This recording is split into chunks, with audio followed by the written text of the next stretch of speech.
Colaborações internacionais. Dessa forma, o Centro Multidisciplinar para o Desenvolvimento de Materiais Cerâmicos, o Instituto Nacional de Ciência e Tecnologia em Materiais e Nanotecnologia e também a Unesp de Araraquara trabalham conceitos nesse intercâmbio internacional, nesse sentido de cooperação internacional, que nós passaremos a explicar agora com a ajuda do professor Dr. Leite. Professor Doutor, por gentileza, fazer a explicação e a apresentação do nosso entrevistado.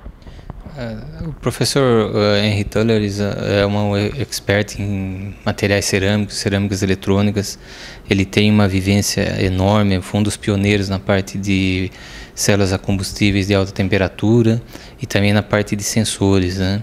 E recentemente o professor Varela, em Araraquara, a partir de uma iniciativa da FAPESP e do MIT, do Instituto Tecnológico de Massachusetts, eles conseguiram um projeto de colaboração, né?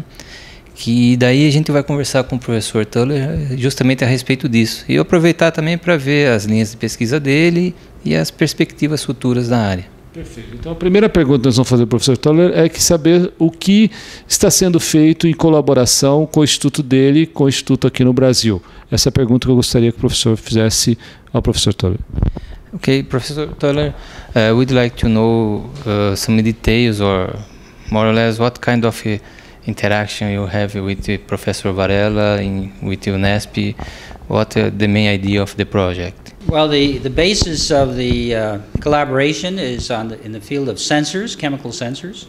So as you know, these days we're very concerned about the environment, the control of emissions, the control of chemical processes, and in all of these regards, it's very important to be able to monitor different chemical species.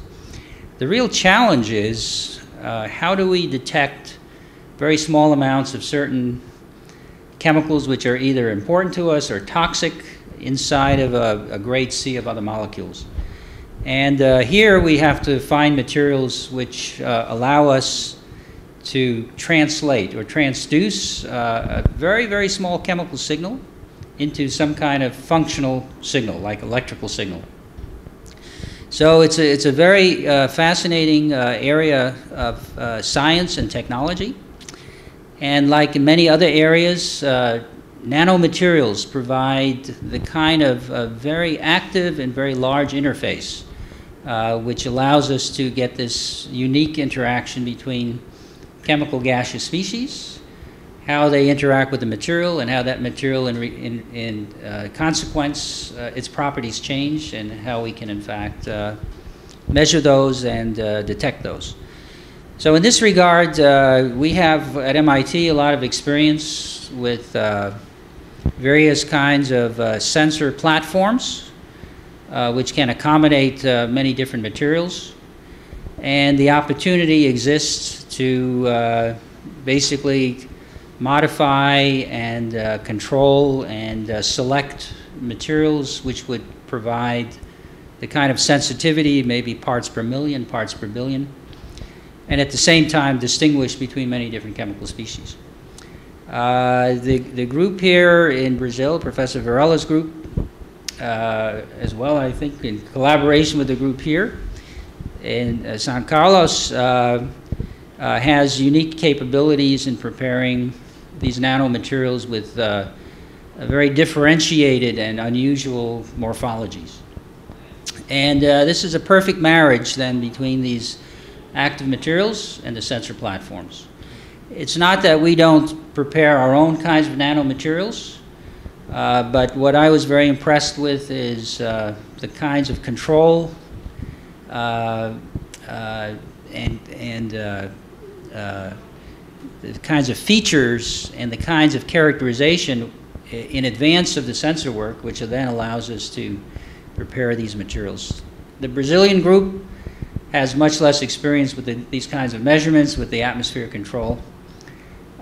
So it's a logical combination, but I think what I'm always fascinated by is the unexpected synergy that occurs when you have two groups of people with different interests, different experience, start to communicate with each other, and inevitably new ideas are generated. And this is why we work in the field of science. Because we discover new things, we have problems, challenges, and very often the solutions come from unexpected places, but particularly from these kinds of collaborations. Basicamente, o professor Tuller deu uma visão bem ampla do que é o projeto, né? Eles estão procurando desenvolver novos sensores baseados em materiais nanométricos. Esses novos sensores basicamente são para detectar gases tóxicos, gases que afetam o meio ambiente, né? Cada vez mais tem procurado sensores justamente para você controlar o meio ambiente, para saber que tipo de gás existe nesse meio ambiente. E isso não é fácil, né? Porque na atmosfera nós temos um monte de gás e às vezes você quer detectar os nocivos. E isso é um dos grandes desafios, né? E aí, com essa proposta de interagir esses dois grupos, tem uma sinergia grande, porque o grupo do MIT tem uma experiência muito grande em montar dispositivos, em fazer medidas, né? E o grupo de Araraquara e São Carlos tem uma habilidade grande na parte de preparação de materiais com diferentes morfologias e também uma experiência da interação de gases com semicondutores, né? O que ele acha bastante interessante nesse tipo de projeto justamente é unir dois grupos que não se conheciam antes, né? E conhecer a forma de trabalho, né? E a partir dessas interações progredir numa área que hoje é fundamental, né? O controle ambiental talvez seja uma das coisas mais importantes hoje em dia.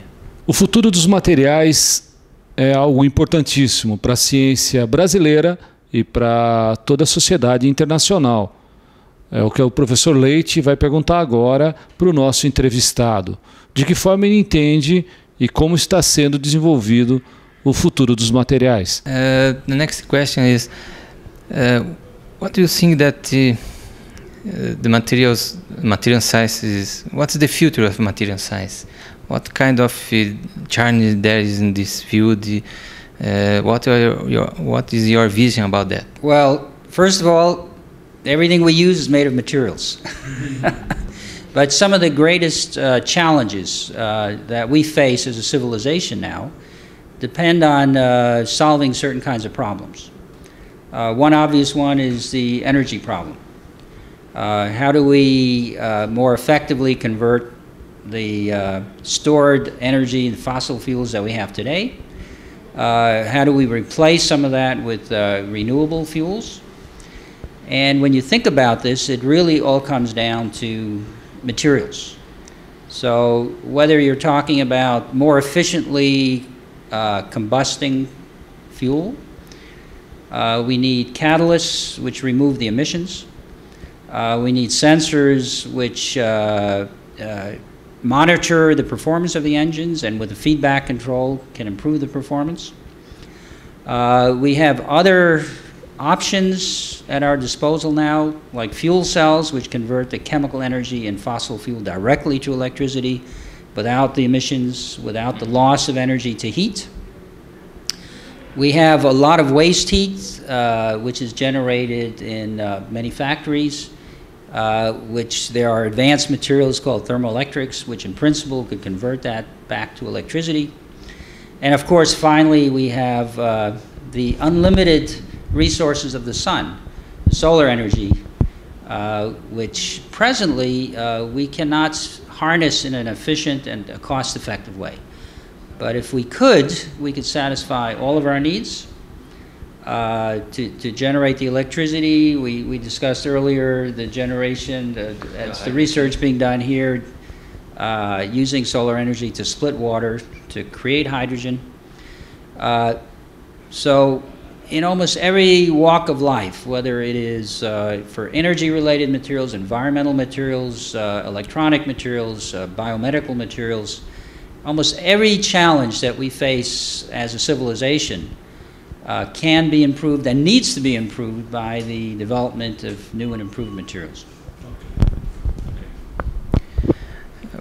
O professor Tuller deu uma visão bastante interessante, né, do futuro de materiais, né?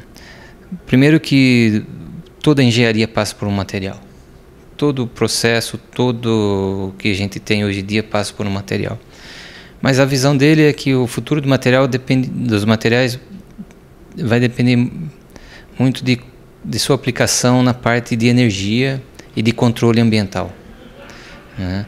Essa parte é fundamental, porque toda pesquisa que for feita nesse sentido vai ajudar a depender cada vez menos do petróleo, né? Então, ele cita diferentes exemplos de como os materiais podem ajudar, desde recurso sem limite da energia solar, né, através de células solares ou através de usar o sol para promover a quebra da água para gerar hidrogênio. Também aproveitar o calor excedente das indústrias, usando termomateriais. Essa é uma área também extremamente nova, em que você converte o calor em eletricidade usando materiais apropriados, né, novos catalisadores para você obter uma queima melhor dos materiais.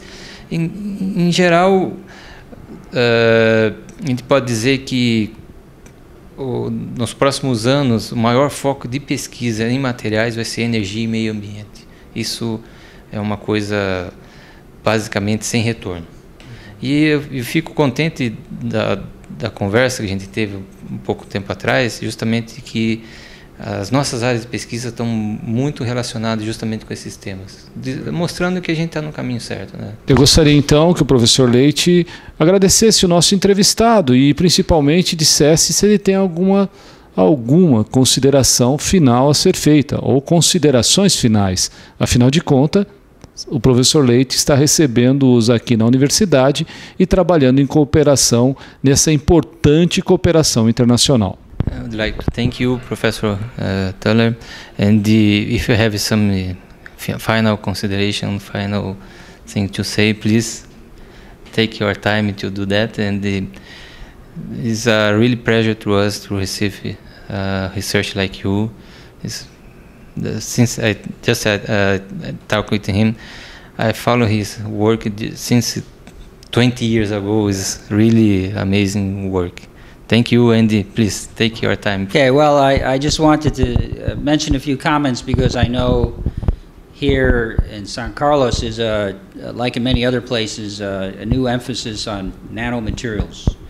And I think we have to look at this as an opportunity to use new building blocks at a much smaller scale. I mean, as always, we use materials, assemble them in different ways to create new properties. But the nanomaterials gives us an opportunity now to begin at a much smaller scale. These materials have characteristics which are distinctive from materials on a much larger scale. And I think it's going to take this kind of international effort to really extract the maximum information we can, and clever ways of assembling and creating these new materials. So I think it's a very exciting time now for young people, in particular, to enter the field of materials. So many new challenges, so many new opportunities, as I mentioned, so many problems, societal problems, which can be addressed and solved. So I really encourage people to appreciate the importance of the field and get our brightest young people to join us in this attempt and effort. And thank you all. Finalmente, o professor Tuller, ele convida todos os jovens, né, a entrar nesse desafio com a gente. É um desafio bastante motivante, quer dizer, procurar usar a nanotecnologia para resolver os grandes problemas da humanidade. Energia, meio ambiente. Sem dúvida, esse é um assunto que está só começando e tem todos os pré-requisitos básicos para o sucesso de qualquer carreira, para qualquer jovem que queira fazer uma pesquisa a nível mundial. Muito obrigado, professor Tuller, and thank you for the nice time and visit us. E assim nós terminamos essa bela entrevista, em que o professor Leite deixa bem claro: a ciência não tem fronteiras. A ciência está aqui, unidas, colaborando para o bem comum, para o meio ambiente, para a geração de novas fontes de energia, para o nosso bem-estar, para a vida, para a humanidade.